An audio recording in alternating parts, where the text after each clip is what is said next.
I want to start with a question I never thought I'd ask out loud. What happens when the people who are supposed to believe in you the most decide you're not worth the cost? 2 weeks ago, I stood behind a podium on a graduation stage in front of thousands of people, wearing honors cords I paid for with years of exhaustion, while my parents sat in the front row applauding for someone else. They didn't know I was there for me. They didn't know I was the one about to speak. They didn't know that the daughter they once dismissed as a bad bet was about to tell a story that would change how they saw everything. But to understand how I got there, I need to take you back to the moment that quietly split my life in two. My name is Alina Brooks. I'm 23 years old and I grew up in a tidy suburban house outside Columbus, Ohio, the kind with matching mailboxes and neighbors who smile but never really talk. I'm a twin. That fact alone shaped everything. My sister, Madeline, came into the world 3 minutes before me, and from that point on, it was like the universe decided she would always be first. First steps, first words, first trophies, first praise. I learned early how to wait, how to stand just slightly off to the side, how to make myself smaller so she could shine without obstruction. 4 years before that graduation day, it was early spring, and 2 college acceptance emails landed in our inboxes within minutes of each other. Madeline got into Hawthorne College, an elite private university with ivy-covered buildings and a reputation for producing senators and CEOs. I got into Ridgeway State, a respected public university with strong academics and a much more reasonable price tag. I was proud of both of us. I thought my parents would be too. I was wrong. That evening, my father called us into the living room. He sat in his favorite recliner, the one that creaked when he leaned back, and folded his hands like he was about to negotiate a business deal. My mother perched on the couch, smoothing imaginary wrinkles from her skirt. Madeline stood near the fireplace, glowing with anticipation. I sat on the edge of an armchair, my acceptance letter folded and refolded in my hands. "We need to talk about college," my dad said, "about what we can afford." He started with Madeline. Hawthorne was expensive but worth it, he explained. The connections alone justified the cost. She had presence, ambition, the kind of personality that opened doors. They would cover everything for her: tuition, housing, meal plan, even a study abroad semester if she wanted it. Madeline squealed and threw her arms around my mom. Cameras came out. Tears flowed. It was a celebration. Then my dad turned to me. "We've decided we're not going to pay for your education," he said, calmly, like he was announcing a change in cable providers. I laughed at first because I thought he was joking. When I realized he wasn't, my stomach dropped. "I don't understand," I said. "Ridgeway is cheaper. I got scholarships. I just need help with the rest." He shook his head. "It's not about the amount. It's about the return. Madeline is an investment. You're capable, Alina, but you're not exceptional. You'll figure something out." The room went quiet. My mother stared at the carpet. Madeline checked her phone, already texting friends about Hawthorne. No one defended me. No one softened the blow. That was the moment something fundamental broke. Not loudly, not dramatically. It just cracked like ice underfoot. That night, I didn't cry. I sat on my bed and stared at the ceiling, replaying his words over and over. Not exceptional, not worth it. No return. I realized then that in my parents' eyes, love had terms and conditions, and I hadn't met them. I also realized something else, something that scared me and thrilled me at the same time. If they weren't going to invest in me, I would have to become my own backer. The favoritism hadn't started with college. It had always been there, hiding in plain sight.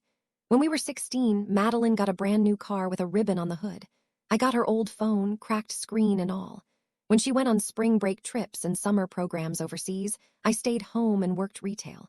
Family vacations meant she got her own bed while I slept on pull-out couches or floors. In photos, she was centered. I was cropped. Once, when I was 17, I asked my mom if she noticed. She sighed and said I was imagining things, that they loved us equally. But love is what people say. It's what they do when choices have to be made. A week after the college decision, I found my mom's phone on the kitchen counter, unlocked. A message thread with my aunt was open. I shouldn't have read it, but I did. "I worry about Ellie," my mom had written. "But Mark's right, we have to be practical." Practical?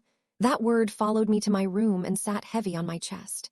That night, I opened my laptop, the one with the loose hinge and the battery that only worked if it was plugged in, and started researching scholarships for independent students. If I couldn't rely on my family, I would build something without them. The numbers were terrifying.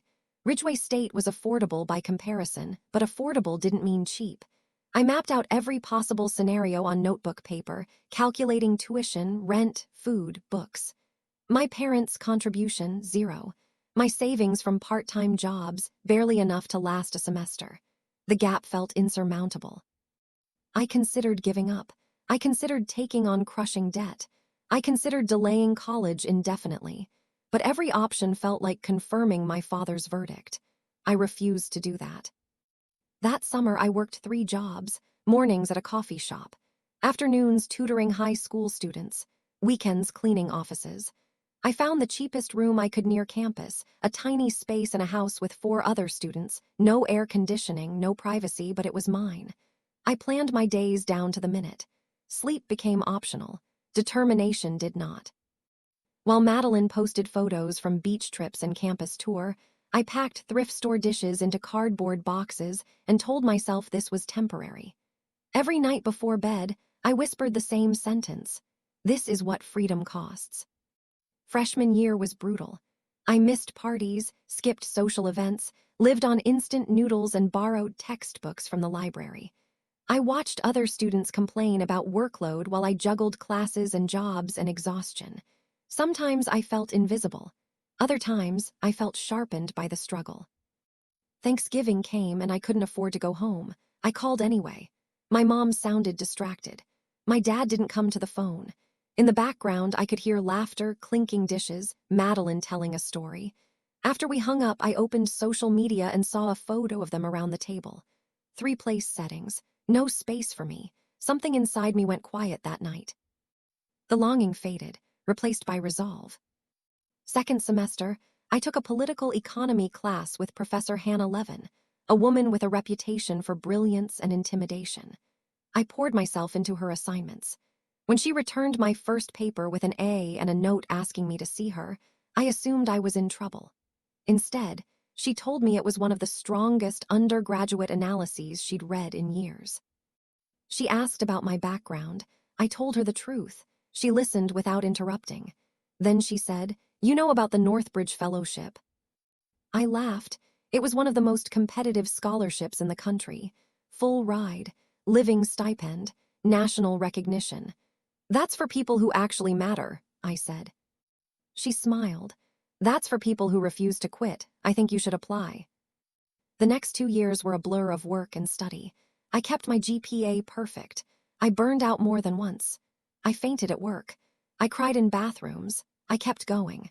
Professor Levin mentored me, pushed me, believed in me when I didn't have the energy to believe in myself. Junior year, she nominated me for the fellowship. The application process was grueling. Essays, interviews, panels. I barely slept. In the middle of it, Madeline texted me for the first time in months, commenting on how sad it was that I never came home. I stared at the message, then turned my phone face down and went back to writing. The final interview was in Chicago. I couldn't afford the trip. A friend lent me money. I took an overnight bus and arrived stiff and terrified. The waiting room was full of polished candidates with parents hovering nearby. I felt out of place until I remembered why I was there. I wasn't there because someone handed me an opportunity. I was there because I carved one out of nothing. When the acceptance email arrived, I was walking to work. I sat on the curb and cried until my chest hurt. I had won: full tuition, stipend, transfer options, and one more thing: fellows were invited to deliver the commencement address at their graduating institution. Ridgeway had partner schools. One of them was Hawthorne College, Madeline's school. I transferred for my final year. I didn't tell my family, not because I wanted to surprise them, but because I wanted something that was just mine. I studied harder than ever. I earned top honors. I was selected as valedictorian. 3 weeks into the semester, Madeline saw me in the library. Her shock was almost comical. "What are you doing here?" she asked. "I go here," I said simply. She didn't understand. Neither did my parents when she told them. My dad called, confused and defensive. He suggested we talk at graduation. I agreed. Graduation day arrived bright and warm. The stadium filled with families and flowers.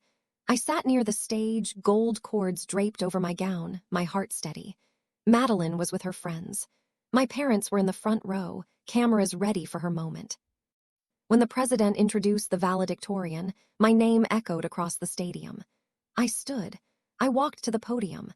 I watched my parents' faces change from confusion to recognition to shock. I spoke calmly. I spoke honestly. I talked about being underestimated, about building yourself when no one else will. I didn't accuse. I didn't name them. I didn't need to. The truth carried itself. When I finished, the applause was overwhelming. I felt light, unburdened, free. Afterward, my parents approached me, stunned and emotional. They apologized, stumbling over words that came years too late. I listened. I didn't yell. I didn't cry. I told them the truth. I wasn't angry anymore, but I wasn't the same daughter they dismissed. I had boundaries now. I had a life. I moved to New York after graduation. I started my career. I built a home that felt like mine. Slowly, cautiously, I began redefining my relationship with my family on my terms.